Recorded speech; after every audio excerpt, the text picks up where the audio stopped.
नमस्कार दोस्तों, स्वागत है आप सभी का आपके अपने YouTube channel study with M में। तो देखिए, आज मैं आप सभी के लिए काफ़ी महत्वपूर्ण वीडियो लेके आ चुका हूँ। आज की इस वीडियो में मैं बात करने वाला हूँ उत्तराखंड के अधीनस्थ सेवा चयन आयोग के द्वारा जो आपकी हाई कोर्ट में कनिष्ठ सहायक और स्टेनोग्राफर की जो वैकेंसी निकाली गई है, उसके बारे में बताने के लिए। और उससे पहले जो आपके एग्ज़ाम हुए हैं हाई कोर्ट के कनिष्ठ सहायक और स्टेनोग्राफर के, देखिए इससे पहले 2 एग्ज़ाम कराए गए हैं उत्तराखंड के अंतर्गत। जो एक हाल ही में जो एग्ज़ाम हुआ है वो हुआ है आपका 17 मार्च 2024 को, जो एनटीए के द्वारा कंडक्ट कराया गया था हाई कोर्ट में कनिष्ठ सहायक और स्टेनोग्राफर के लिए। और एक दिसंबर 2019 के टाइम पे हुआ है, वो भी आपका उत्तराखंड के अधीनस्थ सेवा चयन आयोग ने उसका पेपर कराया था। ये 2 ही पेपर मैं आपको सॉल्व कराऊँगा। सॉरी। और आज की ये जो वीडियो है ये एनटीए के रिगार्डिंग है, नेशनल टेस्टिंग एजेंसी के द्वारा जो आपका पेपर 17 मार्च 2024 को कराया गया था उसका पेपर है। और नेक्स्ट वीडियो में मैं आपको कनिष्ठ सहायक का उत्तराखंड के अधीनस्थ सेवा चयन आयोग के द्वारा जो पेपर कराया गया था उसके बारे में मैं आपको बताऊंगा और यहाँ पे पेपर को सॉल्व कराऊंगा। हमारे द्वारा देखिए आज ही से ये यहाँ पे हाई कोर्ट में जो क्लैरिकल की वैकेंसी निकली है इनके रिगार्डिंग क्लास स्टार्ट हो चुकी हैं। तो आप सभी लोग क्लासों को जरूर देखिएगा। इससे पहले भी जितने एग्ज़ाम हुए हैं हमने अपने व्हाट्सअप जो पेज है उसके माध्यम से आप सभी लोगों को बताएं कि कितने पेपर फंसे थे। अभी हाल ही में जो आपका वीडियो बीपीडीओ का पेपर हुआ है उसमें भी लगभग 4 से 5 क्वेश्चन जो हमारी क्लास से आए हुए थे, तो वो भी हमने विद प्रूफ हमने व्हाट्सअप पेज पे डाले हुए हैं। तो जो लोग व्हाट्सअप पेज पे नहीं जुड़े हुए हैं उनको नीचे लिंक मिल जाएगा डिस्क्रिप्शन बॉक्स में, तो आप चाहें तो इसको भी ज्वाइन जरूर कर सकते हैं। फिलहाल ज़्यादा वीडियो को लंबा ना करते हुए आज की इस वीडियो को बढ़ लेते हैं। देखिए आज की ये जो क्लास है ये पेपर सॉल्विंग है और आपको पता चलेगा कि एनटी के द्वारा हाई कोर्ट में जब हाई कोर्ट का जो कनिष्ठ सहायक का पेपर हुआ था उसमें किस तरीके के क्वेश्चन पूछे गए थे। आज की ये वीडियो काफ़ी इंटरेस्टिंग होने वाली है, स्टार्टिंग से लेकर एंड तक जरूर देखिएगा। सबसे पहले प्रश्न की ओर बढ़ लेते हैं। सबसे पहला प्रश्न है आपका यहाँ पे है कि निम्न में से कौन इच्छा का पर्यायवाची शब्द नहीं है। देखिए कभी भी हम एग्ज़ाम देने जाते हैं तो एग्ज़ाम का जो प्रेशर होता है वो थोड़ा सा हाई लेवल का रहता है। उस टाइम पे हमें शब्दों को सही तरीके से किस तरीके से हमें पढ़ा जाए और हम उस शब्दों को किस तरीके से समझ पाते हैं वो बहुत ज़रूरी होता है। तो सबसे पहली प्रैक्टिस यही होनी चाहिए कि आपका कि आप क्वेश्चनों को किस तरीके से पढ़ते हैं और उसका क्या समझ में आपको आता है। क्वेश्चन को रीड करना पहला आपकी प्रायोरिटी होनी चाहिए। सबसे पहले देखिए निम्नलिखित में से इच्छा का पर्यायवाची शब्द नहीं है बोला है। तो देखिए लिप्सा, कामना और स्पृहा ये आपका इच्छा के पर्यायवाची शब्द हैं, लेकिन यातना यातना आपका पर्यायवाची शब्द नहीं है। यातना का अर्थ होता है तकलीफ, पीड़ा, दुख, ये सारी चीज़ें हैं। तो ऑप्शन नंबर 3 यहाँ पे आपका राइट आंसर हो जाएगा। मैं थोड़ा सा पेन को थोड़ा छोटा ले लेता हूँ ताकि ठीक हो गया। अगला वाला क्वेश्चन देख लेते हैं। अगला क्वेश्चन आपका दिए गए शब्द का विलोमार्थी विकल्प चुनना है। देखिए विलोमार्थी यानी विलोम शब्द चुनना है। शब्द दिया है रिपु। सबसे पहले हमें रिपु का अर्थ पता होना चाहिए। ठीक है, रिपु का अर्थ जो होता है वो होता है शत्रु या दुश्मन। तो शत्रु या दुश्मन का आपका विलोमार्थी शब्द हो जाएगा आपका मित्र। ऑप्शन नंबर ए इसका राइट आंसर हो जाएगा। अगला क्वेश्चन है आपका देखिए निम्नलिखित में से कौन आग का पर्यायवाची शब्द नहीं है। फिर से देखिए नहीं है शब्द आ चुका है कि आग का पर्यायवाची शब्द कौन नहीं है। देखिए वायु सखा आग का पर्यायवाची शब्द है, हुतासन भी आग का पर्यायवाची शब्द है, विभा वसु भी आपका पर्यायवाची शब्द है, लेकिन विपथगा, ठीक है, विपथगा आपका पर्यायवाची शब्द नहीं है। तो ये पर्यायवाची शब्द किसका है? ये है आपका नदी का। नदी का पर्यायवाची शब्द क्या होता है? विपथगा आपका नदी का पर्यायवाची शब्द होता है। ये भी ध्यान में रखना जरूरी है। एक क्वेश्चन से 3-4 क्वेश्चन जरूर बनने चाहिए। अगला है आपका देखिए चोर के पैर नहीं होते। मुहावरे का सही अर्थ आपसे पूछा गया है कि आप बताइए कि चोर के पैर नहीं होते, इस मुहावरे का सही अर्थ क्या है। तो इस मुहावरे का सही अर्थ है आपका पापी का मन अस्थिर होता है। ऑप्शन नंबर बी इसका राइट आंसर रहेगा। यानी कि देखिए चोर के पैर नहीं होते मतलब देखिए जो अपराधी होता है ना वो थोड़ा सा हमेशा डरा रहता है, सशंकित रहता है। तो उसके मन में जब जब जौन से ख्याल आते हैं वो उस तरफ को भागता है, तो उसका मन अस्थिर होता है। ठीक है, स्थिर नहीं रहता है उसका मन। तो ऑप्शन नंबर बी इसका राइट आंसर हो जाएगा। अगला क्वेश्चन है आपका देखिए सबके समान अधिकार पर विश्वास के लिए एक शब्द क्या होता है। ये भी कई बार क्वेश्चन पूछा गया है। तो इसका जो राइट आंसर होगा वो होगा समाजवाद। ठीक है, ऑप्शन नंबर ए इसका राइट आंसर हो जाएगा। अगला क्वेश्चन की ओर बढ़ लेते हैं। देखिए अगला क्वेश्चन आपका स्वर या मात्रा की दृष्टि से दिए गए अशुद्ध शब्द के शुद्ध रूप को विकल्पों में से चुनिए, शुद्ध रूप को चुनना है। देखिए आपका आपका जगत प्राण का इसका जो जगत प्राण का जो सही वर्तनी होगा यानी शुद्ध रूप यानी वर्तनी से संबंधित है, तो ऑप्शन नंबर ए आपका इसका राइट आंसर होगा। जगत प्राण आपका इस तरीके से लिखा जाता है। अगला क्वेश्चन है आपका, देखिए जिसे किसी से लगाव नहीं होता है, जिसे किसी से लगाव ना हो, उसके लिए एक शब्द क्या रहेगा? तो उसके लिए जो शब्द होगा वो होगा निर्लिप्त। तो ऑप्शन नंबर 3 आपका इसका राइट आंसर हो जाएगा यहाँ पे। अगला क्वेश्चन की ओर बढ़ लेते हैं। अगला क्वेश्चन है आपका यहाँ पे, देखिए स्वर या मात्रा की दृष्टि से दिए गए अशुद्ध शब्द के शुद्ध रूप को विकल्प में से चुनिए, यानी कि शुद्ध रूप चुनना है। तो निर्लिप्त का ये हो जाएगा ऑप्शन नंबर बी, निर्लिप्त। ऑप्शन नंबर 4 आपका राइट आंसर रहेगा यहाँ पे। कुछ यहाँ पे देखिए ये जो पेपर है इसमें कुछ तो यहाँ पर राइट आंसर लगे हैं, कुछ नहीं लगे हैं। तो ये भी मैंने किसी से पेपर अरेंज किया और आप सभी लोगों तक लेकर आया हूँ, ताकि जो भी अभ्यर्थी हाईकोर्ट का पेपर देने जा रहे हैं उनको पता रहे कि थोड़ा एग्ज़ाम का पैटर्न क्या रहता है, चाहे वो एनडीए ने कराया हो या फिर यूके ट्रिपल एस सी। तो एक स्टैंडर्ड क्या रहता है क्वेश्चनों का, तो वो सभी आपको पता चल सके।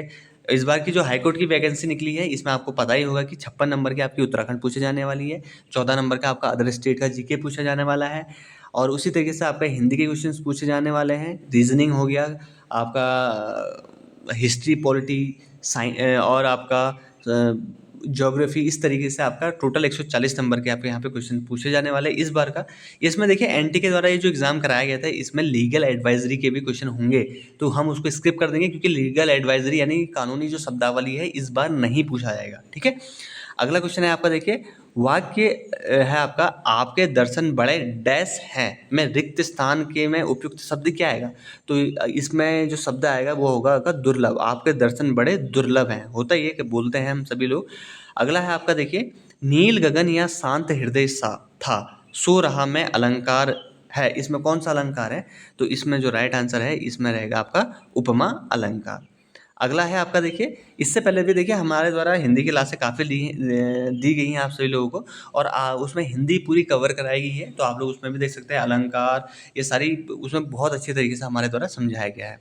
अगला क्वेश्चन है, देखिए आँख के अंधे गांठ के पूरे, ये भी बहुत बार रिपीटेड क्वेश्चन है। आँख के अंदर गांठ के पूरे मुहावरे का सही अर्थ है, तो इसका सही आंसर हो जाएगा धनी परंतु मूर्ख। अगला क्वेश्चन है आपका, दिए गए शब्द का विलोमार्थी विकल्पों में से चुनिए, यानी विलोम चुनना है आपका। तो ये है आपका द्युति शब्द है आपका, द्युति। द्युति का अर्थ होता है आपका चमक या फिर प्रकाश, तो इसका आपका विलोम क्या हो जाएगा? इसका विलोम हो जाएगा आपका अंधकार। तो इसको आप देखिएगा एक बार। अगला क्वेश्चन है आपका, देखिए वाक्य, हे डैश तुम कहाँ हो में रिक्त स्थान के लिए उपयुक्त शब्द भरना है आपका। ऑप्शन नंबर ए अबला, ऑप्शन नंबर बी प्रभु, ऑप्शन नंबर 3 समुद्र, ऑप्शन नंबर 4 कमल। तो इसका कौन सा राइट आंसर होगा? ऑप्शन नंबर बी इसका राइट आंसर रहेगा, प्रभु। हे प्रभु तुम कहाँ हो, ये वाक्य सही बनेगा। अगला है आपका, देखिए मुदित महीपति मंदिर आए, सेवक संचित सुमन बुलाए में अलंकार है, इसमें कौन सा अलंकार है? आप लोग देख रहे होंगे कि इसमें एक जो वर्ण है उसका जो रिपीटिशन हो रहा है वो बार बार हो रहा है। तो आप समझ सकते हैं कि बहुत शब्दालंकार जहाँ किसी कविता या वाक्य में समान वर्ण या फिर जो आपकी ध्वनि है अगर वो बार बार आवर्तित हो तो उसमें कौन सा अलंकार होता है? उसमें होता है आपका अनुप्रास अलंकार होता है। ठीक है, अगला क्वेश्चन देख लेते हैं हम।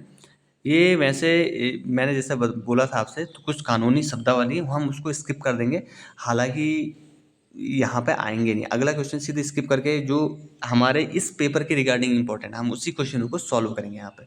अगला है आपका, देखिए दांडी मार्च से आगे लाया, यानी दांडी मार्च के बाद इसके बाद कौन सा आपके पास आंदोलन आया? असहयोग आंदोलन, सविनय अवज्ञा आंदोलन, भारत छोड़ो आंदोलन या फिर रोलेट एक्ट। सबसे पहले हमें पता होना चाहिए दांडी मार्च कब आया। तो देखिए दांडी मार्च जो है वो आपका 6 अप्रैल 1930।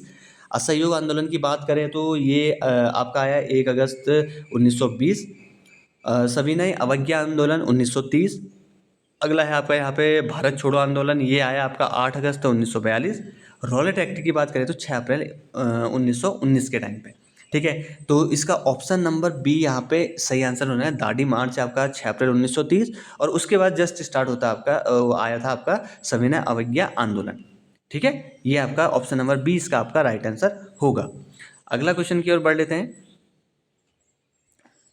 ऑप्शन नंबर 17 हमारे मतलब का नहीं है। ऑप्शन नंबर 18 को तो एक बार देख लेते हैं कि ईडब्ल्यूएस आरक्षण लागू करने के लिए निम्नलिखित में से कौन सा मानदंड गलत है, कि कौन सा गलत है, इसमें बोला कौन सा स्टेटमेंट आपका गलत है। ऑप्शन नंबर है कि परिवार के पास 10 एकड़ से अधिक कृषि भूमि नहीं होनी चाहिए, अनुसूचित नगर पालिका में आवासीय भूखंड 100 वर्ग गज से कम होना चाहिए, परिवार की वार्षिक आय 8 लाख से कम होनी चाहिए, और आवासीय जो फ्लैट है वो 1000 वर्ग फुट से कम होना चाहिए। इससे साफ साफ पता चल रहा है कि ऑप्शन नंबर ए इसका सही आंसर है कि परिवार के पास 10 एकड़ से जो अधिक कृषि भूमि है नहीं होनी चाहिए। यानी अगर किसी का 10 एकड़ भूमि है तो वो क्यों ईडब्ल्यूएस के लिए एलिजिबल होगा। तो ऑप्शन नंबर एक थोड़ा सा एलिमिनेट करना भी सीखिए, ठीक है। अगला क्वेश्चन है आपका यहाँ पे, मियादी हुंडी निम्नलिखित में से किससे विशेषताओं में बहुत समान है। तो इसका सही आंसर है आपका विनिमय का एक निर्गम बिल, ठीक है। अगला इसमें देखिए बहुत सारे जो क्वेश्चन है स्टार्टिंग के, इसमें अधिकतर जो क्वेश्चन है वो लीगल एडवाइजरी का है। अगला है आपका, देखिए अगला जो क्वेश्चन है आपका, निम्नलिखित में से भारत का कौन सा समुद्री खाद्य निर्यातक बंदरगाह डॉलर मूल्य के पद पर शीर्ष है। तो काफ़ी महत्वपूर्ण है। इसका जो राइट आंसर है वो है आपका विशाखापट्टनम। देखिए विशाखापट्टनम जो बंदरगाह है वो खाद्य निर्यातक में डॉलर के मूल्य में सबसे शीर्ष निर्यातक पे है। वहाँ पे सबसे ज़्यादा निर्यात लगभग अगर एक आंकड़े के हिसाब की बात करें तो लगभग 2.4 अरब डॉलर के से अधिक वहाँ पे जो समुद्री खाद्य है वो निर्यात किया जाता है। अगला क्वेश्चन है आपका, देखिए जब दिन और रात बराबर होते हैं तो सूर्य की किरणें सीधे किस पर पड़ती है, भूमध्य रेखा पर, कर्क रेखा पर, दक्षिणी ध्रुव पर, या फिर उत्तरी ध्रुव पर। तो इसका जो राइट आंसर रहेगा वो रहेगा आपका भूमध्य रेखा पर। ऑप्शन नंबर ए इसका राइट आंसर रहेगा। देखिए जो यह भूमध्य रेखा पर कब पड़ती हैं, साल में 2 बार ऐसी स्थिति आती है जब सूर्य की किरणें भूमध्य रेखा पर सीधे पड़ती हैं, ठीक है। तो ये कब कब की है, ये एक होगी 21 मार्च की और दूसरे है आपका 23 सितंबर की। तो ये 2 फैक्ट भी जरूर याद रखिएगा। अगला क्वेश्चन है आपका, देखिए यहाँ पे,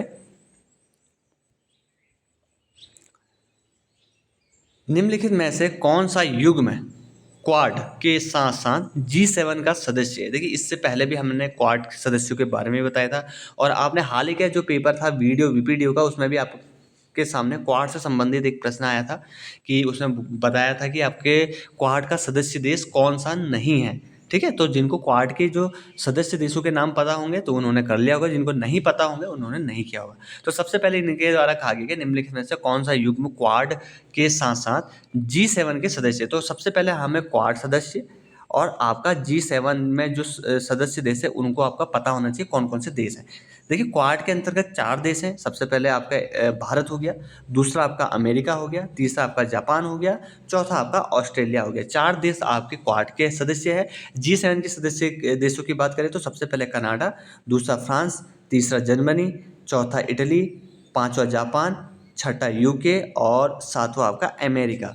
तो ये आपके G7 के जो सदस्य देश हैं वो G7 के। तो आपने देखा होगा कि इसमें जापान और अमेरिका, तो ये आपका जो ऑप्शन है ये राइट आंसर रहेगा इसमें, ऑप्शन नंबर बी। तो ये क्वाड देशों को नोट डाउन कर लीजिएगा और G7 के जो देश मैंने आपको बताया उनको नोट डाउन कर लीजिए। काफ़ी इंपॉर्टेंट रहता है, कई बार G7 पूछ लिया जाता है और कई बार क्वाड पूछ लिया जाता है। तो आप सभी लोगों को पता होना चाहिए क्वाड और G7 के सदस्य देशों के बारे में। काफ़ी इंपॉर्टेंट है, आगे भी आने की चांस काफ़ी है। अगला क्वेश्चन देख लेते हैं, गौतम बुद्ध को निर्वाण की प्राप्ति कहाँ हुई थी। बहुत, निर्वाण का मतलब होता था ज्ञान, ठीक है। ज्ञान की प्राप्ति कहाँ हुई ये पूछा जा रहा है आपसे। तो आप सभी को पता होगा कि जो गौतम बुद्ध है उनको बोध गया में आपका यहाँ पे पीपल के पेड़ के नीचे, आपको वहाँ पे बिहार में जो बोध गया है पीपल वृक्ष के नीचे गौतम बुद्ध को ज्ञान की प्राप्ति हुई थी। तो ये आपको पता होना चाहिए। अगला देख लेते हैं, इसमें जीएसटी के द्वारा निम्नलिखित में से कौन सा कर को समाप्त कर दिया गया है। तो इसका जो राइट आंसर रहेगा वो रहेगा आपका मूल्य वर्धित कर। ऑप्शन नंबर 3 इसका राइट आंसर रहेगा। अगला है आपका, देखिए समुद्र में ज्वार का कारण क्या है। ज्वार और भाटा आपने पढ़ा होगा भूगोल में।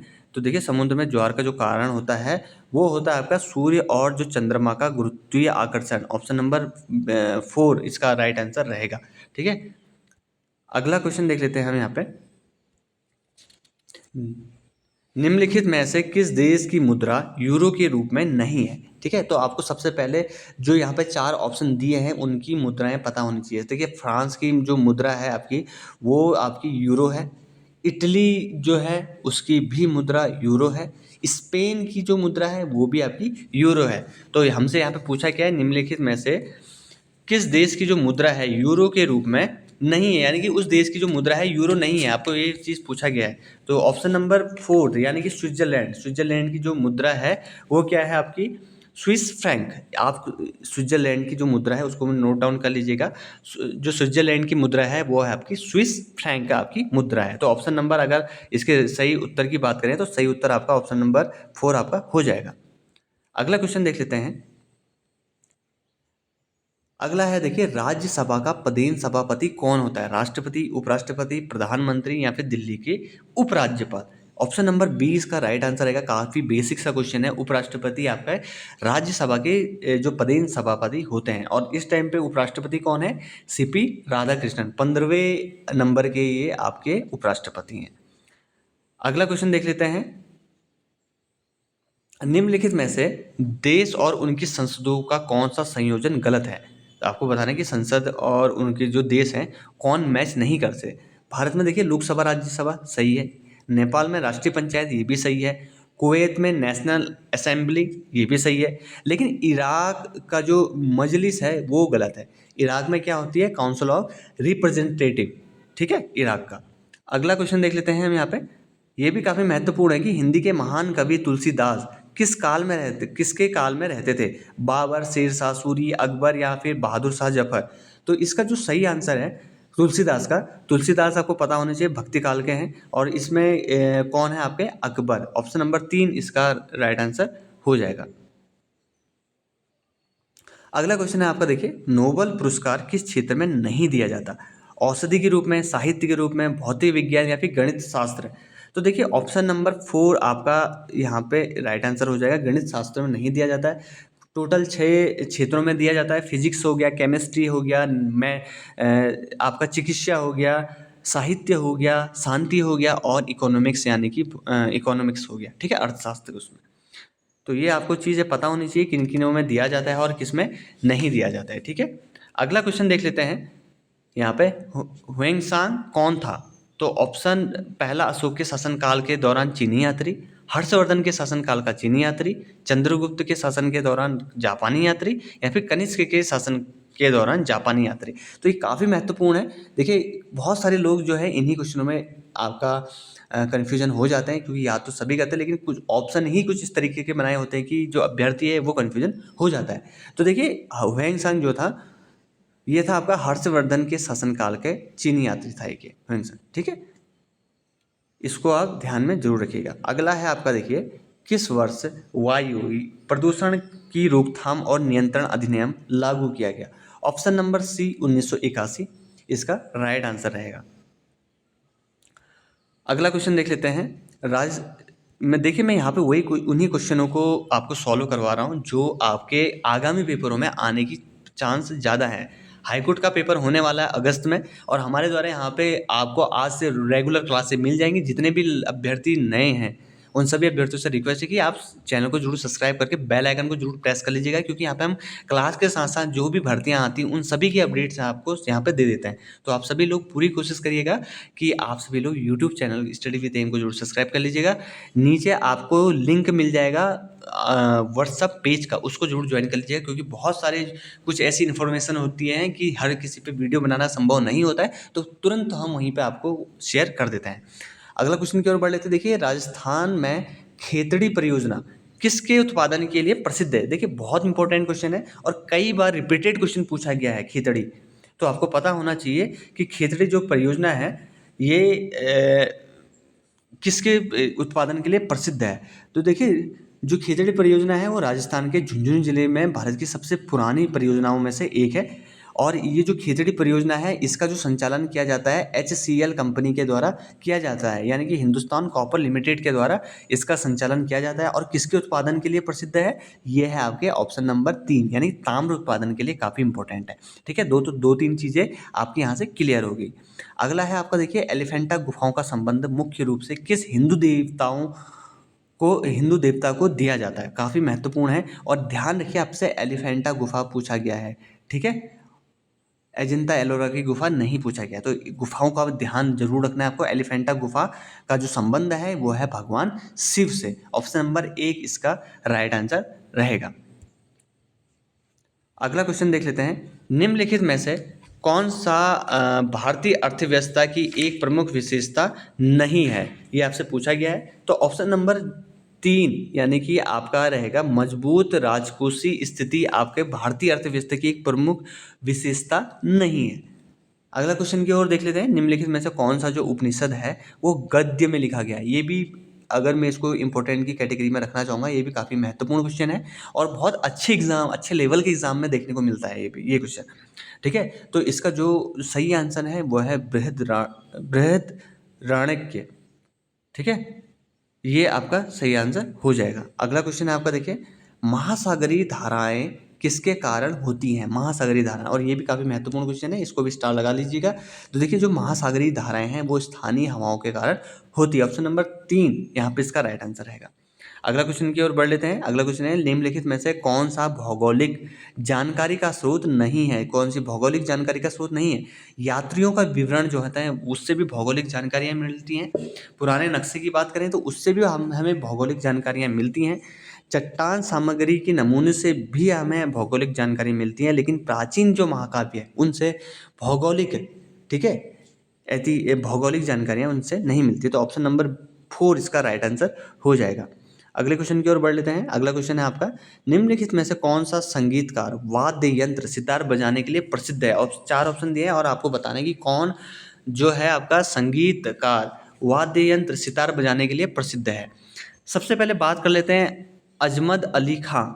तो ये तो थे आपके सरोद वादक, ठीक है, ये थे आपके सरोद वादक। तो ऑप्शन नंबर पहला हो नहीं सकता। अगला ऑप्शन में बढ़े तो अगला ऑप्शन है कि आपका सज्जाद हुसैन। जो सज्जाद हुसैन थे वो मैंडोलिन बजाते थे, तो ये भी नहीं हो सकता। अगला ऑप्शन है आपका शिव कुमार शर्मा। तो ये बजाते थे आपका संतूर। शिव कुमार शर्मा संतूर वादक थे, प्रसिद्ध संतूर वादक। तो ऑप्शन नंबर 3 बचा आपका रविशंकर। तो ऑप्शन नंबर 3 इसका राइट आंसर है रविशंकर, ठीक है। तो इस तरीके से आपको सारे ऑप्शन याद होने चाहिए कि कौन किस तरीके का है, क्योंकि हो सकता है इस बार सितार से पूछ लिया जाए, अगले बार हो सकता है किसी और से पूछ लिया जाए। अगला क्वेश्चन है आपका, इसमें देखिए,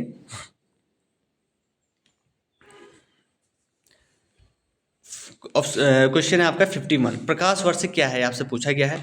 देखिए जो प्रकाश वर्ष है ये जिन लोगों ने फिजिक्स पढ़ा होगा तो उन लोगों को पता होगा। ये वर्ष में ये क्या होता है, एक वर्ष में प्रकाश के द्वारा तय की गई दूरी होती है प्रकाश वर्ष, ठीक है।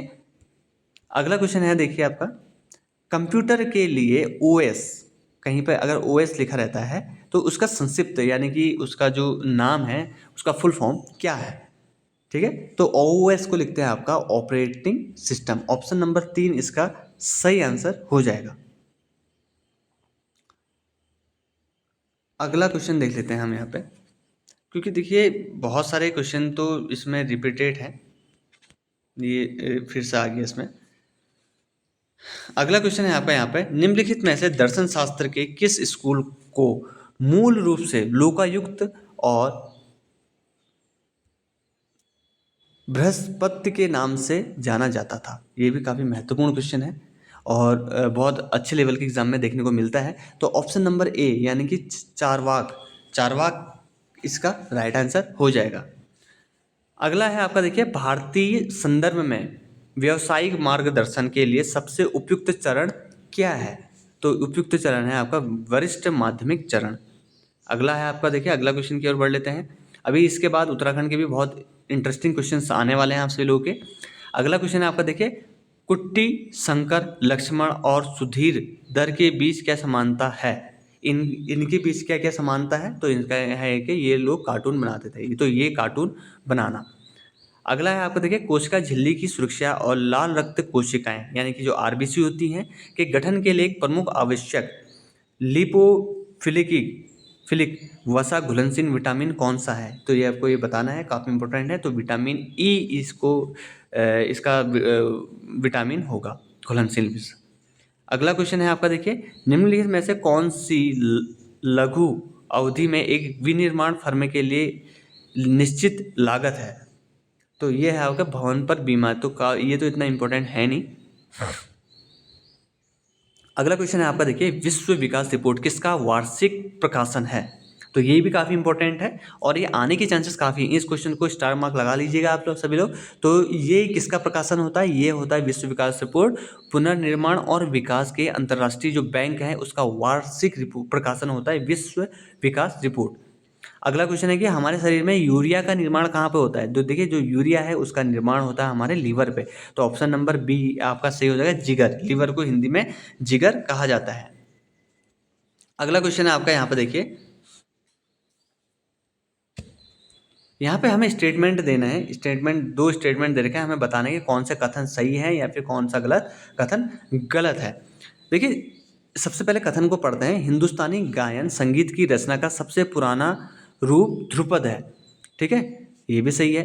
अगला है आपका, देखिए पांडवानी संगीत पर आधारित एक पौराणिक कथा है और मध्य प्रदेश से संबंधित है। ये भी बिल्कुल, ये वाला स्टेटमेंट बिल्कुल सही है। देखिए जो आपका पांडवानी है ये संगीत पर आधारित एक पौराणिक कथा है और मध्य प्रदेश से संबंधित है। तो हमें ये दो कथन देने थे, तो कथन एक भी सही है और कथन दो भी। तो ऑप्शन नंबर पहला यानी कथन एक और कथन दोनों सत्य है। तो ऑप्शन नंबर एक यहाँ पे इसका स्टेटमेंट हो जाएगा। अगला क्वेश्चन देख लेते हैं। जैन धर्म के महान गुरुओं को किस रूप से जाना जाता था। तो आपने देखा जैन धर्म के तीर्थक 24 तीर्थकर हुए। तो ये आपका पहला ऑप्शन नंबर एक इसका सही हो जाएगा। ठीक है, अगला है, देखिए व्यावहारिक शिक्षा के विचार का अर्थ है कि शिक्षा को लागू होना चाहिए। शिक्षा को किस में लागू होना चाहिए, इसका अर्थ होता है कि वास्तविक दुनिया में शिक्षा को लागू होना चाहिए। अगला क्वेश्चन है आपको, देखिए यहाँ पे, जीवन की भौतिक गुणवत्ता सूचकांक PQLI तीन संकेतों को जोड़ती हैं। ये जो तीन संकेत हैं वो क्या क्या है, ये भी काफ़ी महत्वपूर्ण है। इसको भी स्टार मार्क लगा दीजिएगा। देखिए जो ये तीन जो संकेत हैं, सबसे पहला है शिशु मृत्यु दर को जोड़ती है, जीवन प्रत्याशा और वयस्क साक्षरता दर। इन तीनों का कॉम्बिनेशन है आपका जीवन PQLI भौतिक गुणवत्ता सूचकांक। तो ऑप्शन नंबर एक इसका राइट आंसर हो जाएगा। इसको भी आप नोट डाउन कर सकते हैं। अगला क्वेश्चन यहाँ पे पूछा गया है कि जो मड़ई उत्सव है ये से निम्न से किस राज्य का एक आदिवासी त्योहार है। तो काफ़ी महत्वपूर्ण क्वेश्चन है मड़ई, और ये भी कई बार UPSC के द्वारा पूछा गया है कई आपके पेपरों में। तो मड़ई जो है आपका, ये है आपका ऑप्शन नंबर 3 छत्तीसगढ़ का। ठीक है, ये जो मड़ई त्योहार जो उत्सव है ये बस्तर और उसके आसपास के क्षेत्रों में मनाया जाता है। और जो ये जो मड़ई है यह गौंड जनजाति और उस वहाँ के जो स्थानीय आदिवासी हैं उनके स्थानीय आदिवासी जो समुदाय हैं उनके द्वारा मनाया जाता है। और अगला क्वेश्चन ये भी आ सकता है कि ये किस जनजाति के द्वारा मड़ई उत्सव बनाया जाता है। तो वहाँ पर गौंड जनजाति भी आ सकती है। तो गौंड जनजाति, इसको आप नोट डाउन कर लीजिएगा। अगला क्वेश्चन है आपका, देखिए भक्ति आंदोलन के संस्थापक शंकराचार्य किससे संबंधित थे। यानी किससे संबंधित, महाराष्ट्र से, असम से, बंगाल से या फिर दक्षिण भारत से। तो अगर आप लोगों ने भक्ति आंदोलन पढ़ा होगा तो उसमें देखिए शंकराचार्य जो थे आपका दक्षिण भारत से संबंधित थे। अगला क्वेश्चन है आपका, देखिए संघ और राज्यों के खाते का एक नया शीर्ष खोलने के लिए कौन अधिकृत होता है। ठीक है, तो ये अधिकृत होता है लेखा के नियंत्रक जनरल। ठीक है, अगला क्वेश्चन है आपका, देखिए आर्थिक विकास को बढ़ावा देने के लिए सरकार द्वारा सबसे अधिक संभावना है किसकी। अगर आर्थिक विकास को बढ़ावा देना है तो सरकार सबसे अधिक संभावना किसकी करेगी। तो वो करेगी कि निवेश करने के लिए प्रोत्साहन प्रदान करने की। हम जितना इन्वेस्टमेंट करेंगे तो उसी के द्वारा आर्थिक विकास को बढ़ावा मिलेगा। तो ऑप्शन नंबर 3 इसका राइट आंसर रहेगा। अगला क्वेश्चन है आपका, यहाँ पे देखिए उच्चतम न्यायालय और उच्च न्यायालय, हाईकोर्ट और सुप्रीम कोर्ट के न्यायाधीश क्रमशः किस वर्ष की आयु तक पद धारण कर सकते हैं। तो देखिए जो आपका सुप्रीम कोर्ट है वहाँ आपके 65 वर्ष और हाई कोर्ट जो है आपका वहाँ होगा आपका 62 वर्ष। यानी कि ऑप्शन नंबर 3 इसका सही आंसर रहेगा। अगला क्वेश्चन है आपका, देखिए भारत की संविधान सभा के द्वारा राष्ट्रीय गान जो है जन गण मन के हिंदी संस्करण को कब अपनाया गया था। तो ये अपनाया गया था आपका 24 जनवरी 1950। ऑप्शन नंबर बी इसका राइट आंसर रहेगा। ठीक है, इसको आप नोट डाउन कर लीजिएगा अगर जिन लोगों को याद नहीं है, और जिन लोगों को याद है तो काफ़ी अच्छा है कि आप सभी लोगों को कम से कम ये चीज़ें तो आपको याद है। अगला है आपका देखिए, जब ब्लीचिंग पाउडर की कार्बन डाइऑक्साइड के साथ क्रिया कराई जाती है, ये थोड़ा साइंस का क्वेश्चन है लेकिन जर्नल नॉलेज में रख सकते हैं हम इसको, कि जब ब्लीचिंग पाउडर को कार्बन डाइऑक्साइड के साथ क्रिया कराई जाती है तो क्या होता है? तो क्या होता है कि इससे आपकी क्लोरीन गैस निकलती है। जिन्होंने ये 9th और 10th में साइंस पढ़ी होगी तो उनके वो अच्छे से कोरिलेट कर पा रहे होंगे कि जब ब्लीचिंग पाउडर की जो क्रिया है वो कार्बन डाइऑक्साइड के साथ कराई जाती है तो उससे क्या निकलती है? क्लोरीन गैस निकलती है। अगला देखिए, निम्नलिखित में से कौन फुटबॉल खिलाड़ी नहीं है? पूछा गया कि कौन जो है फुटबॉल के खिलाड़ी नहीं है। सबसे पहले हम बात करें लियोन मेसी, तो आपको पता ही होगा ये तो फुटबॉल खिलाड़ी हैं। अगली बात करें क्रिस्टियानो रोनाल्डो, ठीक है, ये भी आपके फुटबॉल खिलाड़ी हैं। अगला है आपका किलियन एम्बाप्पे, तो ये भी आपके फुटबॉल खिलाड़ी हैं। लेकिन अलेक्जेंडर ज्वेरेव आपके फुटबॉल खिलाड़ी नहीं है, ये हैं आपके टेनिस खिलाड़ी। ऑप्शन नंबर बी आपका इसका राइट आंसर हो जाएगा। अगला क्वेश्चन है आपका देखिए, टमाटर किस अम्ल का प्राकृतिक स्रोत है? ये भी काफ़ी इंपॉर्टेंट क्वेश्चन है और यूकेपीएससी में कई बार अगर मैं बात करूँ तो यूकेपीएससी की, तो आगामी जो आपके यूकेपीएससी के एग्जाम होने वाले हैं तो उसके लिए काफ़ी इंपॉर्टेंट है। तो टमाटर किस अम्ल का प्राकृतिक स्रोत है? यह है ऑक्सलेट ऑक्सलेट अम्ल के, ठीक है। अगला है आपका देखिए, सिंधु घाटी सभ्यता का महान स्नानागार कहाँ पाया गया था? ठीक है, तो इसका जो राइट आंसर है वो है आपका मोहनजोदड़ो। ऑप्शन नंबर ए इसका राइट आंसर हो जाएगा। अगला क्वेश्चन है आपका देखिए, फतेहपुर सीकरी में इमारतें ज़्यादातर निम्नलिखित में से किसके उपयोग करके बनाई गई थी? ये भी काफ़ी इंपॉर्टेंट क्वेश्चन है और आने की संभावना काफ़ी है फतेहपुर सीकरी की। तो फतेहपुर सीकरी की जो इमारतें हैं उसमें सबसे ज़्यादा जो उपयोग किया गया है वो किया गया आपका लाल पत्थर का। तो इम्पोर्टेंट है, इसको आप लोग नोट डाउन कर सकते हैं इसको। अगला क्वेश्चन है आपका, एक दिन जोड़ा जाता है जब कोई व्यक्ति इस प्रकार अंतर्राष्ट्रीय तिथि रेखा पार करता है। कब जोड़ा जाता है? जब पूर्व से पश्चिम की ओर यात्रा कर रहा होता है। अगला क्वेश्चन है आपका यहाँ पे, ब्रिटिश संसद का सदस्य बनने वाला पहला भारतीय कौन था? जो पहला भारतीय जो ब्रिटिश संसद के सदस्य बने थे तो वो थे आपके दादा भाई नौरोजी। ऑप्शन नंबर बी इसका सॉरी ऑप्शन नंबर फोर्थ इसका राइट आंसर हो जाएगा। अगला क्वेश्चन है आपका यहाँ पे, शैक्षिक संस्थाओं में 10% ईडब्ल्यूएस आरक्षण कब से शुरू करा गया था? काफ़ी महत्वपूर्ण क्वेश्चन है और आगामी जो एग्ज़ाम है उसमें आने की इसकी प्रबल संभावना है। तो ऑप्शन नंबर सी इसका राइट आंसर हो जाएगा कि 1 फरवरी 2019 को आपका शैक्षणिक संस्थानों में 10% ईडब्ल्यूएस आरक्षण को लागू किया गया था। अगला क्वेश्चन भी काफ़ी महत्वपूर्ण है कि सकल राष्ट्रीय उत्पाद जीएनपी का अर्थ क्या होता है?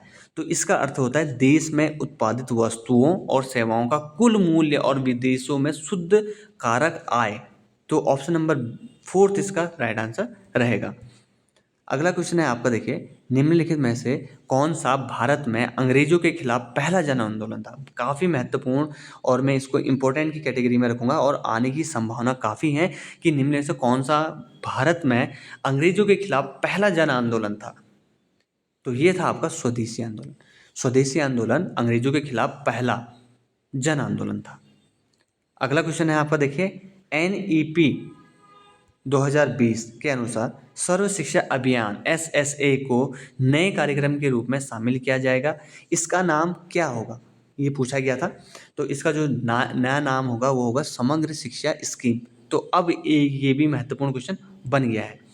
अगला है देखिए, भारत के संविधान का कौन सा भाग लोक हितकारी राज्य के विचार की घोषणा करता है? कौन सा भाग करता है? तो ये करता है आपका राज्य के नीति निर्देशक, तो डीपीएसपी आपका भारत के संविधान में लोक हितकारी राज्य के विचार की घोषणा करते हैं। तो आपने काफी पढ़ा होगा। अगला क्वेश्चन है आपका देखिए, शासकों के नाम वाले सिक्के सबसे पहले किसने जाने गए थे? ऐसे सिक्के जिसमें शासकों के नाम अंकित रहते थे, तो ये करे था आपके इंडो यूनानी साम्राज्य के द्वारा। काफी इंपॉर्टेंट है, इसको आप नोट डाउन कर सकते हैं। अगला है आपका, चाइना सत्यम इस नृत्य शैली का एक प्रसिद्ध गुरु कौन है? तो ये इसका गुरु है आपका कुचिपुड़ी नृत्य। ऑप्शन नंबर ए इसका राइट आंसर रहेगा। अगला क्वेश्चन को भी देख लेते हैं। अगला क्वेश्चन आपका, CCS, अच्छा ये तो नहीं है हमारे मतलब का। अगला क्वेश्चन देख लेते हैं जो आ सकता है, हम उन्हीं क्वेश्चनों को डिस्कस करेंगे। निम्नलिखित में से किस धातु का उपयोग लोहे के साथ किया जाता है ताकि जंग मुक्त बनाया जा सके। कहता है ना कि लोहे में जंग ना लगे, इसलिए उसमें किस धातु का प्रयोग किया जाता है। तो इसमें ये आपका जो क्वेश्चन है ये साइंस से रिलेटेड है, तो ये है आपका क्रोमियम। लोहे के साथ क्रोमियम का उपयोग किया जाता है ताकि उसको जंग मुक्त बनाया जा सके, ताकि उसमें रस्ट ना लगे, रस्ट फ्री के लिए। ठीक है, अगला स्टेटमेंट है और स्टेटमेंट काफ़ी महत्वपूर्ण क्वेश्चन है। पहला कथन देख लेते हैं कि पहला कथन क्या है। पहला कथन है, देखिए, अटॉर्नी जनरल एक संवैधानिक पद है और भारत के राष्ट्रपति द्वारा नियुक्त किया जाता है। बिल्कुल सही स्टेटमेंट है। सॉलिसिटर जनरल एक वैधानिक पद है और इससे भारत के उपराष्ट्रपति द्वारा नियुक्त किया जाता है। तो ये ऑप्शन आपका गलत है। तो इसमें हम स्टेटमेंट अगर पढ़ते हैं तो कथन एक और कथन दो दोनों सत्य नहीं, कथन एक और कथन दोनों असत्य हैं, ये भी गलत है। कथन एक सत्य है लेकिन कथन दो असत्य है, लेकिन ऑप्शन नंबर तीसरा इसका राइट आंसर हो जाएगा। ठीक है, इसको भी आप नोट डाउन कर लीजिएगा। अगला है यहाँ पे, देखिए, भारत का सबसे लंबा राष्ट्रीय राजमार्ग कौन सा है। NH5, NH6, NH7 या फिर NH8। तो देखिए यहाँ पे जो भारत का सबसे जो लंबा राजमार्ग है NH7 है यहाँ पे चार ऑप्शनों में से। ठीक है, अगला ऑप्शन है आपका, देखिए, दादा साहेब फाल्के पुरस्कार किस क्षेत्र में दिया जाता है। आप सभी लोगों को पता है, जो लोग फिल्म देखते हैं तो फिल्म उद्योग से दिया जाता है दादा साहेब फाल्के अवार्ड। काफ़ी बेसिक सा क्वेश्चन था और इम्पोर्टेंट क्वेश्चन है। निम्नलिखित में से किस अवधि के दौरान संस्कृत को शाही शिलालेखों की भाषा के रूप में मजबूती से स्थापित किया गया था। तो ये था आपका गुप्त साम्राज्य में संस्कृत को शाही शिलालेखों की भाषा के रूप में मजबूती से स्थापित किया गया था। अगला फिर से आपका कथन स्टेटमेंट वाला है और आप ध्यान रखिएगा कि जो UKSSC है वो आपका कथन से ही संबंधित क्वेश्चनों को ज़्यादा वरीयता देता है। तो कथन वाले आप इसको जरूर पढ़ के जाइएगा। भारत में 8 केंद्र शासित प्रदेश, जिनमें से केवल 3 में विधानसभाएं हैं। आप लोग नीचे कमेंट सेक्शन में जरूर कमेंट करिएगा कि वो 3 केंद्र शासित प्रदेश कौन से हैं जिसमें विधानसभाएं हैं। नीचे कमेंट जरूर करेगा, अगर नहीं आता तो भी करिएगा, मैं कमेंट में आपका जवाब जरूर दूंगा। तो पहला स्टेटमेंट तो सही है, 8 केंद्र शासित प्रदेश और 3 विधानसभाएं। अगला है, देखिए, 5 केंद्र शासित प्रदेश ऐसे हैं जिनकी लोकसभा में एक एक सीटें हैं। तो दोनों कथन सत्य हैं, कथन एक और कथन दो, और ऑप्शन नंबर एक इसका राइट आंसर हो जाएगा। अगला क्वेश्चन है, कितने उपनिषद हैं। आपने अगर ल्यूसेंट पढ़ी होगी तो स्टार्टिंग पहले पन्ने में ही आपको इसका आंसर मिल जाएगा। 108 उपनिषदों की संख्या है। ठीक है, तो अगर इसीलिए कहते हैं कि ल्यूसेंट को बिल्कुल ध्यान से पढ़िए। निम्नलिखित में से कौन सी एक आग्नेय चट्टान है। काफ़ी महत्वपूर्ण क्वेश्चन है और कई बार पूछा गया। आग्नेय चट्टान का उदाहरण कौन सा है, ग्रेनाइट। ठीक है, स्लेटी पत्थर, क्वार्ट्ज और संगमरमर किस चट्टान के उदाहरण है, ये भी आप नीचे कमेंट सेक्शन में कमेंट करेंगे। अगला क्वेश्चन है आपका, देखिए, निम्नलिखित में से किस संवैधानिक संशोधन द्वारा शिक्षा के अधिकार को मौलिक अधिकार बनाया गया था। तो ये था आपका 86वां संविधान संशोधन। इसमें शिक्षा के जो अधिकार है उसको मौलिक अधिकार बनाया गया था। अगला आप यहाँ से देखिए, उत्तराखंड के क्वेश्चन स्टार्ट होते हैं।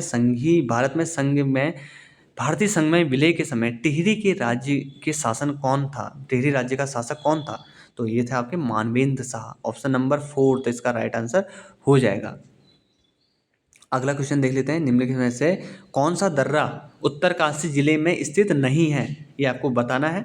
तो देखिए, सबसे पहले मुनिंगला उत्तरकाशी में, चोकला ये भी है, थांगला ये भी है, मानेला नहीं है। आपका ऑप्शन नंबर 4 इसका राइट आंसर हो जाएगा। निम्नलिखित में से उत्तराखंड का वह मुख्यमंत्री कौन था जिसने उत्तराखंड में राजस्व पटवारी पुलिस व्यवस्था को समाप्त किया। तो ये भी काफ़ी महत्वपूर्ण क्वेश्चन है। तो पुष्कर सिंह धामी जो अभी वर्तमान में मुख्यमंत्री पद पर हैं, तो ये इनके द्वारा ही राजस्व और पटवारी जो पुलिस व्यवस्था है उसको समाप्त किया गया। अगला क्वेश्चन कोई और देख लेते हैं। निम्नलिखित में से कौन सा उत्तराखंड में एक बायोस्फीयर रिजर्व है। तो आपको सभी लोगों को पता है, नंदा देवी बायोस्फीयर रिजर्व है। ऑप्शन नंबर 4 इसका आंसर होगा। उत्तराखंड में उत्तर से दक्षिण विस्तार कितना है। ठीक है, आपसे ईस्ट, नॉर्थ और साउथ की उत्तराखंड के मैप में ये आपसे डिस्टेंस पूछी गई है। तो ये है आपकी 320। ठीक है, अगला क्वेश्चन है आपका, उत्तराखंड में प्रकाशित होने वाला पहला समाचार पत्र कौन सा था? तो पहला समाचार पत्र था अल्मोड़ा अखबार। ऑप्शन नंबर 20 का आपका राइट आंसर हो जाएगा। अगला है आपका, देखिए, निम्नलिखित में से उत्तराखंड के वनों का कौन सा संयोजन और जिस ऊंचाई पर वे पाए जाते हैं वो गलत है, ये आपको बताना है। तो आपको इसमें जो गलत है उसको आपको बताना है कि इसमें कौन सा गलत है। हिमाद्री वन, हिमाद्री वन 3000 से 3800 मीटर सही है। उष्ण कटिबंधीय देवदार का जंगल, ये भी सही है। हिमालयी नर्म अर्ध समशीतोष्ण वन 1600 से 2900, ये भी सही है। लेकिन उष्ण कटिबंधीय वन 3800 मीटर से ऊपर है, तो ये ऑप्शन आपका गलत है। अगला है आपका, देखिए, अन्नपूर्णा पर्वत पर चढ़ने वाली पहली भारतीय महिला कौन सी थी? तो ये आपको इसका आंसर बताना है। तो इसका जो आंसर है ये है आपका Priyanka Mohite. Option number B इसका राइट आंसर रहेगा। उत्तराखंड का सबसे बड़ा आदिवासी समूह कौन सा है? बेसिक सा क्वेश्चन है, लेकिन बहुत सारे लोग कंफ्यूजन करते हैं। तो सबसे बड़ा आदिवासी समूह है थारू जनजाति। ठीक है, थारू जनजाति है। अगला क्वेश्चन है आपका, देखिए, उत्तराखंड नेपाल के किस प्रांत के साथ अपनी सीमा साझा करता है? ये आपको बताना है। तो ये है आपका सुंदर पश्चिम प्रदेश। ऑप्शन नंबर बी इसका राइट आंसर रहेगा। उत्तराखंड में ने किस शहर को दुनिया की पैराग्लाइडिंग राजधानी के रूप में विकसित करने के लिए रोड मैप तैयार किया है? तो ये है आपका टिहरी। ऑप्शन नंबर बी इसका राइट आंसर रहेगा। अगला क्वेश्चन है कि कुमाऊं उत्तराखंड में मिलम क्या है? मिलम क्या है आपका? Glacier, Milam glacier. और ये किस जनपद के अंतर्गत आता है? नीचे कमेंट सेक्शन में कमेंट करके जरूर बताइएगा जिनको आता है। काफ़ी बेसिक सा क्वेश्चन है, नहीं आता तो नीचे वो भी बता दीजिएगा इसका आंसर क्या है, तो मैं तुरंत ही नीचे आपको तुरंत उसी टाइम पे आपको रिप्लाई कर दूंगा। अल्मोड़ा के पास खगमरा का ऐतिहासिक किला किसके द्वारा बनाया गया था? तो चंद शासकों के द्वारा बनाया गया था। अगला है आपका, देखिए, हर्बल चाय और सनबर्न क्रीम तैयार करने में निम्नलिखित में से किस फल की पत्तियों का उपयोग किया जाता है? ये भी काफ़ी है। तो घिंगारू, घिंगारू की जो पत्तियां हैं उसमें हर्बल चाय और सनबर्न क्रीम की तैयार करने के लिए इसका पत्तियों का प्रयोग किया जाता है। घिंगारू काफ़ी होता है। निम्नलिखित क्षेत्रों में से किस क्षेत्र में कम वर्षा होती है? कम बोला है, ज़्यादा नहीं बोला है इस बार। ठीक है, तो कम वर्षा कहाँ पे होती है? नरेंद्र नगर, टिहरी, मसूरी, देहरादून। तो वो होती है आपकी टिहरी में। ठीक है, कम वर्षा। और सबसे ज़्यादा वर्षा कहाँ होती है? नरेंद्र नगर। अगला क्वेश्चन है आपका, देखिए, दो कथन दिए गए हैं आपको, इसमें कौन सा कथन सही कौन सा कथन गलत है ये बताना है। तराई क्षेत्र की मिट्टी नाइट्रोजन और कार्बनिक पदार्थों में समृद्ध है लेकिन फॉस्फेट की कमी है वहाँ पे, तो ये बिल्कुल सही है। आर्द्र जलवायु, दलदली भूमि और उपजाऊ मिट्टी तैयार क्षेत्र की मुख्य विशेषताएं हैं, ये भी बिल्कुल सही। तो कथन एक और कथन दो दोनों ही सत्य हैं यहाँ पे। अगला क्वेश्चन है आपका, देखिए, फिर से स्टेटमेंट वाला है। सरस्वती नदी माना गांव बद्रीनाथ मंदिर के पास अलकनंदा नदी से निकलती है। तो ये तो सही है, क्योंकि सरस्वती नदी, देखिए, आपका जो माना गांव बद्रीनाथ मंदिर के पास अलकनंदा नदी से मिलती है। अगला है, घृत गंगा और ऋषि गंगा अलकनंदा की मुख्य सहायक नदियां हैं। नहीं, तो ये गलत है। तो ऑप्शन नंबर इसका सी हो जाएगा। कथन एक सत्य है और कथन दो असत्य है। ऑप्शन नंबर सी इसका राइट आंसर रहेगा। अगला क्वेश्चन देख लेते हैं। उत्तराखंड में मैती आंदोलन की शुरुआत किसने करी थी? काफी महत्वपूर्ण क्वेश्चन है ये भी। तो मैती आंदोलन की शुरुआत करी थी आपके कल्याण सिंह रावत के द्वारा। ऑप्शन नंबर बी इसका राइट आंसर रहेगा। गढ़वाल पेंटिंग किसके द्वारा बनाई गई थी? काफी बार पूछा जाता है और बेसिक सा क्वेश्चन है। मौला राम के द्वारा गढ़वाल पेंटिंग्स बनाई गई थी। और किसके टाइम पे बनाई गई थी? किस पवार शासक के टाइम पे? तो नीचे कमेंट सेक्शन में कमेंट करके जरूर बताइएगा। निम्नलिखित में से किस लेखक ने अपनी लेखन और अपने जीवन के माध्यम से व्यक्तित्व बनाया जिसने उन्हें जन कथाकार का लेबल दिया? जन कथाकार किसको कहा गया? ये बहुत महत्वपूर्ण क्वेश्चन है। तो जन कथाकार कहा गया था शैलेश मटियानी को। तो ऑप्शन नंबर सी इसका राइट आंसर रहेगा। अगला क्वेश्चन है कि निम्नलिखित में से कौन सा संगठन उत्तराखंड में स्थित नहीं है? तो उत्तराखंड में कौन सा स्थित नहीं है आपको ये बताना है। CBRI उत्तराखंड में है, ONGC उत्तराखंड में है, BHEL उत्तराखंड में है, HAL है जो है ये उत्तराखंड में नहीं है। सुंगुलू की संधि पर किस वर्ष हस्ताक्षर किए गए थे? तो ये किया था 1815 से 1816 में आपका संगोली की संधि पर हस्ताक्षर करे गए थे। अगला क्वेश्चन है कि निम्नलिखित में से कौन सी मध्ययुगीन पुस्तक उत्तराखंड का स्रोत नहीं है? उत्तराखंड का स्रोत नहीं है पूछा है। तो जो बाबरनामा है ये उत्तराखंड का स्रोत नहीं है। तारीख है बदायूनी ये है, जहांगीरनामा, शाहजहांनामा ये है, लेकिन बाबरनामा जो है उत्तराखंड का स्रोत नहीं है। अगला क्वेश्चन देख लेते हैं, इसमें फिर से आपका कथन आ गया है। इसका देखिए जो नेक्स्ट क्वेश्चन है आपका, नीचे दो कथन दिए गए हैं। सबसे पहला है देखिए, संतोपत जो ग्लेशियर है एक ट्रांसवर्स ग्लेशियर है जो भागीरथी खरग ग्लेशियर के दक्षिण पश्चिम में स्थित है, बिल्कुल सही। नीलकंठ चोटी संतोपत ग्लेशियर के दक्षिण पूर्व में स्थित है, ये भी बिल्कुल सही है। तो कथन एक और कथन दो दोनों सत्य हैं, तो ऑप्शन नंबर पहला इसका राइट आंसर हो जाएगा। अगला है आपका देखिए, गढ़वाल लगभग 300 वर्षों तक एक समेकित राज्य बना रहा, जिसकी राजधानी कहाँ थी, ये आपको बताना है। तो उसकी राजधानी थी आपकी श्रीनगर। अगला क्वेश्चन है आपका देखिए, उत्तराखंड में किस स्थान पर भारतीय मौसम विभाग ने डॉपलर मौसम रडार स्थापित किया है? तो ये क्या है आपका, देहरादून में। अगला क्वेश्चन आते हैं, रामसर साइटें क्या हैं? ये भी काफ़ी महत्वपूर्ण है। अभी वर्तमान में कितनी रामसर साइटें हो चुकी हैं? तो ये नीचे कमेंट सेक्शन में कमेंट करके जरूर बताइएगा। बहुत सारे क्वेश्चन आपसे पूछे हैं, तो जो लोग जेन्युइन तैयारी करते हैं, तो ये बेसिक से क्वेश्चन मैंने आपसे सभी से पूछे हैं, तो नीचे कमेंट सेक्शन में कमेंट करके जरूर बताइएगा रामसर साइटें क्या है। तो आप लोग सभी लोगों को पता है कि अंतर्राष्ट्रीय महत्व की आर्द्र भूमि जो है वो होती हैं आपकी रामसर साइटें। अगला जो क्वेश्चन है फिर से स्टेटमेंट वाला है, उत्तराखंड को महाभारत में उत्तर कुरु के रूप में संदर्भित किया गया था, बिल्कुल सही। अगला क्वेश्चन है, अगला स्टेटमेंट है आपका, उत्तराखंड को मोटे तौर पर दो क्षेत्रों पर विभाजित किया गया है, कुमाऊं और गढ़वाल। दोनों आपको पता है कि दोनों राइट ऑप्शन है, सॉरी स्टेटमेंट है, तो ऑप्शन नंबर ए इसका राइट आंसर हो जाएगा। अगला क्वेश्चन है देखिए, कुंभ मेला दुनिया की सबसे बड़ी सभा किस वर्ष हरिद्वार में आयोजित की जाएगी? ये उस टाइम पे पूछा गया था, तो उस टाइम पे 2021 में होने वाला था महाकुंभ, तो ये उस टाइम का क्वेश्चन है। अगला क्वेश्चन है आपका देखिए, गढ़वाल हिमालय रम्माण का धार्मिक त्योहार और अनुष्ठान थिएटर इस जिले में हर साल मनाया जाता है, कहाँ मनाया जाता है? आपको पता है, रम्माण चमोली में। अगला क्वेश्चन है आपका देखिए, अब आया सूची मिलान, की सूची मिलाना है कि आपका कौन सही है।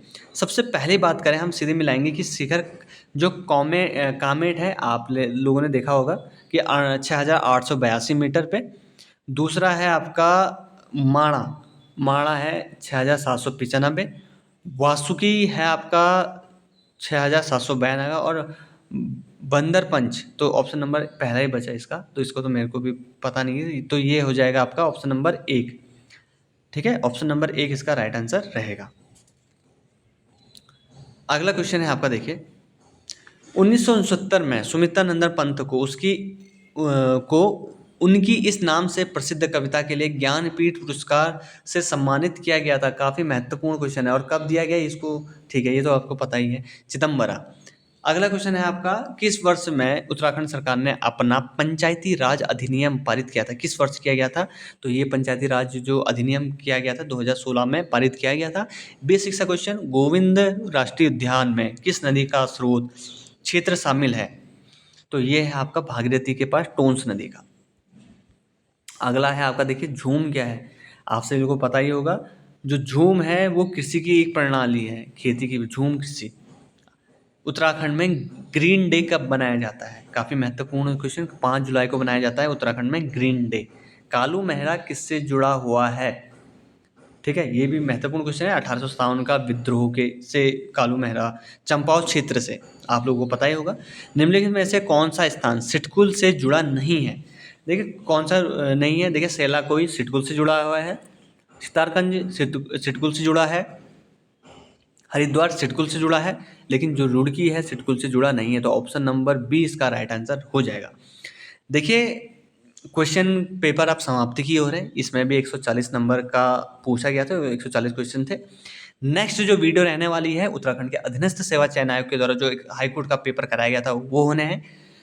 तो आप सभी लोग YouTube channel study with M को सब्सक्राइब करके शेयर जरूर कर लीजिएगा, और हमारा जो फेसबुक पेज है उसको भी जरूर ज्वाइन कर लीजिएगा। अगला क्वेश्चन है आपका देखिए, 1929 में किस स्थान पर महात्मा गांधी ने अनासक्ति योग का अनुवाद पूरा किया था? ऑप्शन नंबर ए कौसानी में निम्नलिखित में से कौन सा उत्तराखंड का राजकीय वृक्ष है? ये भी काफी बेसिक सा क्वेश्चन, बुरा। तो देखिए यहाँ पे 140 नंबर का जो प्रश्न पत्र था, एनटीए के द्वारा जो कराया गया था उसको मेरे द्वारा सॉल्व कराया गया है आप सभी लोगों को। तो उम्मीद करता हूँ कि आप सभी लोगों को हमारी आज की वीडियो पसंद आई होगी। वीडियो पसंद आए तो वीडियो को जो लाइक कर दीजिएगा। साथ ही साथ जिन लोगों ने चैनल सब्सक्राइब नहीं किया है आप लोगों से मेरा रिक्वेस्ट है कि चैनल को जरूर सब्सक्राइब कर लीजिएगा। तो ठीक है दोस्तों, मिलते हैं आपसे लोगों से नेक्स्ट इंटरेस्टिंग वीडियोज़ के साथ। तब तक के लिए धन्यवाद।